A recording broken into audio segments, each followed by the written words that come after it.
Wow, can you believe she's not doing anything even though she's about to have her baby?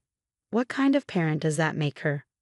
When I opened the front door, I saw my daughter Jessica and her husband Thomas. Thomas looked unhappy and started complaining about the dusty floor and dirty bathroom. He seemed to think that because Jessica wasn't cleaning, it was my fault as her parent.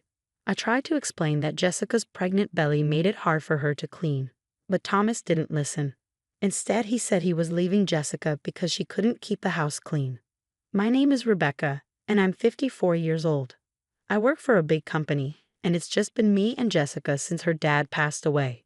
Raising Jessica by myself was tough, but her happiness always made it worth it. Jessica is a kind and caring person with good friends, but she struggled to find a boyfriend. I hoped she'd meet someone in high school or college, but she didn't. Eventually, she started dating a guy she met through a friend, and they got engaged after a couple of years. I was happy for her, even though it meant she'd move out soon. Jessica's husband, Thomas, is older than her and really focused on his career. He often stays late at work or goes out, leaving Jessica to do all the chores. I thought they should share the chores, but I didn't want to interfere too much in their lives. Then, about 6 months after their wedding, Jessica invited me to lunch to tell me she's pregnant. Jessica always loved children, even though she didn't have any siblings herself. She used to talk about wanting a little brother or sister. But since I didn't plan to remarry, I couldn't give her that. Despite being married, Jessica still wanted kids, and she spoke to her belly with love, showing how excited she was to become a mom. Seeing her like this made me really happy. As we said goodbye after lunch, I reminded Jessica that I'm here for her if she needs anything. During Jessica's pregnancy, she kept working, so I made sure to check on her often. But when I got a big work project that meant I'd be traveling a lot, I worried about leaving her. Jessica reassured me she'd be fine, so I threw myself into my work. By the time Jessica was close to giving birth, my project was almost done, and things were calming down at work. I called Jessica to talk about plans for when the baby arrived, but Thomas answered the phone instead. He said Jessica was being useless and that he was bringing her over to my place. An hour later, the doorbell rang. Opening the door, I found Jessica looking really messy next to Thomas when I opened the door. She seemed different, not even able to muster a smile. Her eyes had dark circles under them, and her hair, nails, and skin looked dry. She didn't look like a woman in her 20s at all. Her hands were cracked and bleeding, and she seemed distant, staring off into space. How could she have changed so much in just a few months? I let them inside and had them sit down. Since Jessica couldn't speak, I asked Thomas what was going on. "Thomas, why is Jessica like this?" I demanded. He seemed surprised and didn't show any shame as he replied, "Are you blaming me? She's the one who slowed down because of her big belly. You know, housework is a woman's job, and she even faked being sick to get out of it." I couldn't believe what I was hearing. You made a pregnant Jessica do all the chores, even when she was feeling sick. Pregnancy isn't an illness, you know. She even asked me for help with the chores while I'd been working all day. Anyway, she's struggling and not able to do her chores. So please take care of her until she gives birth. That's when I realized this man had no clue about pregnancy or being a good father. I couldn't trust him to take care of my daughter. "Okay, I'll take care of her. I can't rely on you to look after her properly." When I told Thomas, he snapped back, "Well, if your daughter's a mess, it's because you didn't raise her right. She doesn't even know how to treat her husband without a father figure. I'm the one suffering here. Once the baby's born, come get it. And in the meantime, teach your daughter how to behave, Rebecca." Before he left, he told me to fix my daughter's upbringing before the baby arrived. Then he just walked away, leaving Jessica behind. I couldn't believe his nerve. I regretted letting Jessica marry him deeply. She just sat there, looking so lost. First things first, I needed to make her feel safe. So I went to the kitchen, poured some milk into her favorite cup with a bit of sugar, and warmed it up. "Be careful, it's hot," I warned her as I handed it over. As Jessica sipped the warm milk, she couldn't hold back her tears. They streamed down her face as she sobbed. I sat beside her, comforting her with a gentle rub on her back, ready to listen to whatever she needed to say. Jessica opened up about Thomas. Despite her pregnancy, he continued going to work parties and leaving her alone when she needed him. He wouldn't lift a finger to help around the house and even demanded she do chores when she was feeling sick from being pregnant. "Hey, get up. You've been lounging around. You haven't done the dishes or laundry, he'd say. Sometimes, he'd come home after drinking with colleagues and make her cook and clean for them. I felt my anger rising, hearing how my pregnant daughter was being treated like a servant. Jessica explained that she didn't want to risk my career, so she put up with it. She even asked doctors to explain to Thomas about the changes her body was going through, but he wouldn't listen. Her own family lived too far away to help, and she'd always put others before herself. I hugged Jessica tightly and whispered, "From now on, it's okay to put yourself first, Jessica. If you need help, don't hesitate to ask. I'm sorry I didn't realize sooner." I gently stroked her head, and she whispered back, "Mom, thank you," before breaking down into childlike sobs. In the days that followed, Jessica's emotional state seemed to worsen as her due date neared. When I came home from work, I found the house spotless. Despite my insistence that she rest, Jessica kept doing chores. She'd even try to move heavy things or fix broken light bulbs. Sometimes she'd pack her bags, scared of facing her husband's anger. I thought she might need professional help, so I reached out to our neighbor, Lisa, who used to be a therapist, and asked for a recommendation for a counseling clinic. "Lisa, hi, do you have a moment? I need to talk about my daughter," I said as she welcomed me into her home. I shared Jessica's situation with her and her husband, Kevin, and they recommended a good clinic. Jessica had been feeling unwell, so she started going to the hospital. Lisa and Kevin were worried about her, so when I was at work, Lisa would check in on her. Thankfully, Jessica started to feel better and smile more like she used to. When Jessica's due date arrived, I took her to the hospital as her contractions started. I stayed by her side, rubbing her back and wiping her sweat, cheering her on.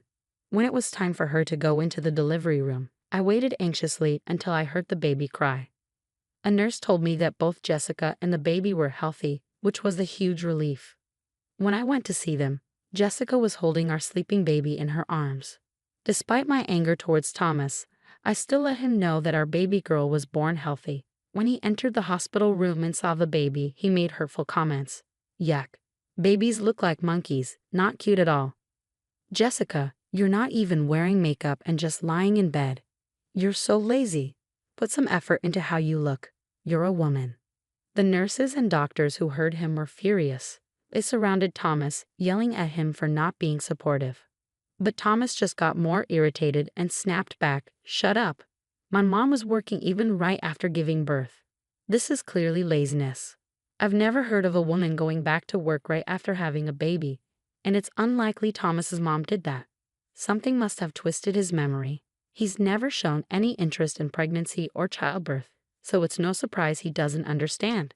Thomas stormed out and didn't even bother showing up on Jessica's discharge day.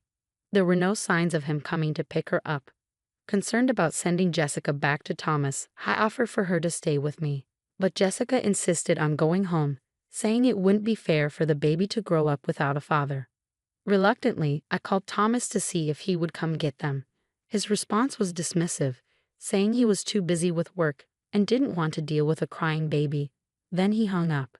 I brought Jessica and the baby home, suggesting she stay with me until she got the hang of parenting. Thomas hadn't bothered to buy any baby supplies, so we went shopping together to make sure they had everything they needed. He hadn't even thought of a name for the baby because work was all he cared about, so Jessica and I chose one together. We named her Sarah. Our neighbors, Lisa and her husband, knew about the situation and helped out with looking after Sarah. With their support, Sarah grew up well. About 3 months after Sarah's birth, Thomas suddenly showed up unannounced to take Jessica and Sarah back. "Hey, I'm here to pick you up. Hurry up, you're always so slow," Thomas yelled from the front door. But Jessica had reached a point where she fully understood how terrible Thomas was and had decided to divorce him.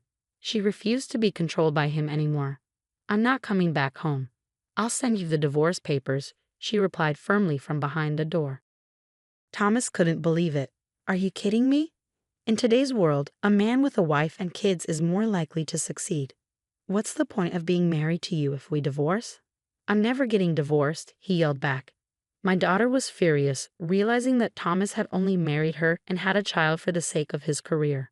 Before I could say anything, our neighbors, Lisa and her husband Kevin, came out of their house. Thomas went pale when he saw Kevin, who turned out to be his boss. "Boss, what are you doing here?" Thomas stammered as Lisa and Kevin approached. Kevin, clearly disappointed, said, "So, you're Jessica's husband. It's unbelievable that someone like you, who neglected his child for 3 months, turns out to be you. You lack empathy, and I can't trust my team with someone like you. I'll inform the CEO, and your promotion is canceled." Thomas pleaded with Kevin, but Kevin was unmoved. "You don't even want to listen. You only ever cared about your work." Thomas cried, clinging to Kevin in desperation. Kevin didn't allow Thomas to say anything more. Thomas, feeling defeated, dropped to his knees. Kevin, known as a family man both in the neighborhood and at work, couldn't stand to see Thomas treating his family so poorly. It turned out that Thomas had been pretending to be a good husband and father at work to boost his chances of promotion. Quietly, Thomas went home that day, but at the office, he started pestering his colleagues and subordinates, asking them to put in a good word for him with the boss for a promotion. When no one complied, he went straight to the CEO. "Sir, I've worked hard for this company every day. My sales numbers are consistently high. Please approve my promotion," he pleaded with the CEO. But the CEO had already heard from Kevin. "Your performance numbers might look good, but you've been using aggressive tactics to win contracts," the CEO said. "Just raising your own numbers isn't enough. A deal that tarnishes the company's image is a failure, even if it's successful. If you can't understand that, you won't move up. I have no more expectations for you." Thomas left the CEO's office looking defeated. The CEO, who occasionally appears on TV and is known for his integrity, made his decision based on more than just reports from Thomas's boss. It was a clear message to Thomas. He lost his motivation for work, started making more mistakes, and was eventually transferred to a regional department with very little work. At least he didn't lose his job entirely.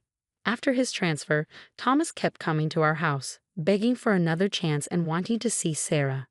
Both Jessica and I ignored him, but when he became too persistent, Kevin warned him that he would report him to the CEO, which could get him fired.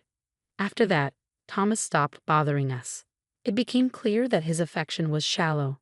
When Kevin found out that Jessica was struggling to get her divorce approved, he referred her to a top-notch attorney. The divorce went through smoothly, and she even received compensation for emotional distress. Meanwhile, Thomas was transferred and seemed to be living a quiet, lonely life in a rural area. I heard this from Kevin. Kevin mentioned that the last time Thomas came into the office, he looked completely different. His shirt and suit were wrinkled, he had grown a beard, and he had lost a lot of weight. In the small town where Thomas moved, it's not easy to get to a dry cleaner or convenience store without a car.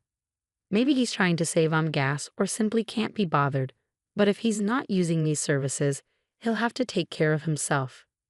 Since Thomas never lifted a finger to help with housework and always said it was a woman's job, he probably doesn't know how to do anything for himself. He must regret treating Jessica like a servant now that he's all alone. Perhaps Thomas feels like he's lost everything since the divorce and losing custody. He even started to forget the child support payments he promised to make for Sarah. Whenever Jessica reminds him, he apparently tells her how tough his life is, almost in tears. I advised Jessica to inform her lawyer, and as soon as she requested child support through legal channels, it got paid. So far, we haven't heard anything from Thomas about wanting to see Sarah. If Sarah wants to, we'll reach out. But Jessica and I agreed that we'll pour lots of love into raising her into a fine adult even without a father around.